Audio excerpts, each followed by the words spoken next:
Hello everyone, I'm Skye Burch, and today I'm going to talk to you about tips that I use to save $8,000 in 6 months.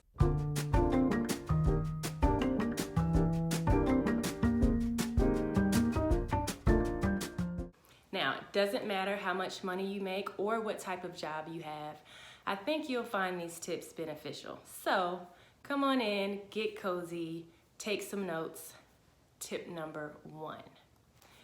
Plan how much money you want to save and have a vision for yourself. Now, I know this is a step that some people like to skip over, but just remember, once you plan it out, you're already halfway there. So set a planned amount for yourself to save. Tip number 2, create a spending plan or a budget. Some people don't like to use the B word. So a spending plan, and allow yourself to tally up your income, tally up your expenses, and see where you can cut back.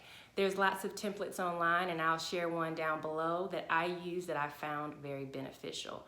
And you'd actually be surprised once you start working in the template to see where you're spending money on in areas that you can cut back. Now, if you want to take it a step further, you can use the envelope system, which is basically a way for you to allocate a certain amount of money to a bucket of spending, which is the envelope. And basically what that does is it takes your budget from a piece of paper to live in action.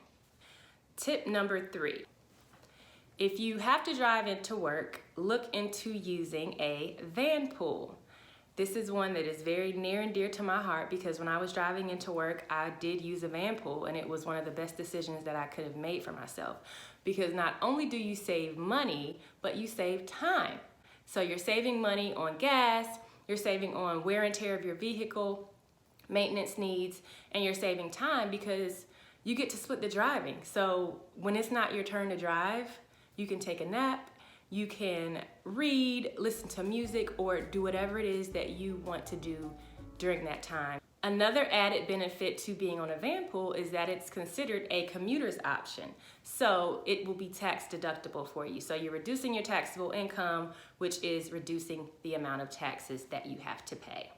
Tip number 4, consider using an HSA or a health savings account. Now, I'll go in a little bit more detail with an HSA because it has layers to it. So essentially, an HSA is an account that allows you to set money to the side for future healthcare expenses. But before I go into some of the financial benefits, let me first do a little bit of housekeeping rules. To be eligible for an HSA, you have to have a high deductible healthcare plan. You also must not be eligible for Medicare, and you must not be claimed on someone else's taxes. All right, now for the benefits of an HSA. Now, you may have heard of an HSA and a flex spending account.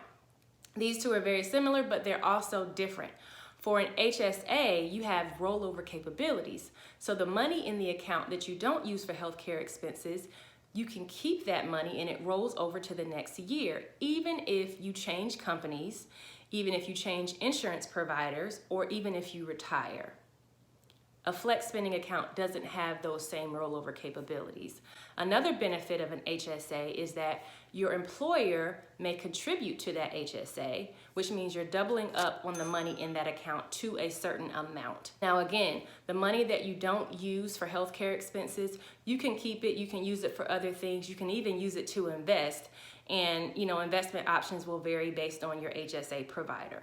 An added benefit to an HSA is that it's also tax deductible, so you're reducing your taxable income in this option as well. Now, I will say that HSAs are not for everyone. If you expect to have large healthcare expenses in the future, this may not be the best option for you. But if you don't expect to have large healthcare expenses in the future, this is a good option to look into. Tip number 5. Have money automatically drafted out of your account to go into a savings account. What this does is it takes the emotions out of it, it takes the guesswork out of saving. You don't have to worry about setting aside a certain amount of money every 2 weeks or every month and then going back into the stash.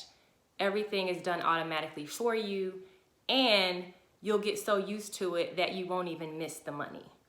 Tip number 6, cook more at home. So meal prepping is a great option to save money on food. You spend 4 times more money eating out than you do by cooking food at home. So you can always make it fun by trying new recipes and trying cuisines from different cultures. Tip number 7 would be housing. So depending on your circumstances, or if you're in a transitioning position in life, or if you're looking to save for a big event, explore staying with your parents, or see if you can split housing expenses with a responsible roommate. Tip number 8, remove any unneeded subscriptions. So cable, music, news subscriptions, monthly subscriptions for groceries, clothing. You know, you'd be surprised how many of these things add up. In fact, 84% of Americans underestimate how much they're spending on subscriptions. So look into your subscriptions and see if there are some subscriptions that you can cut back on to save money. Tip number 9 is a very straightforward tip, and that is stay healthy. So a new academic study found that 66.5% of all bankruptcies were tied to medical issues, whether it was high healthcare costs or time out of work. So just remember to stay healthy physically and mentally. So these were 9 tips to help you save money, whether you're saving for a big event, you're looking to pay off debt, or if your goal is to save 10% of your income, which I think is a good goal to have. I have found these tips to be beneficial, and feel free to comment down below some tips that you've used to save money. And until then, thank you for watching. Happy savings. Please like and subscribe, and see you in the next video.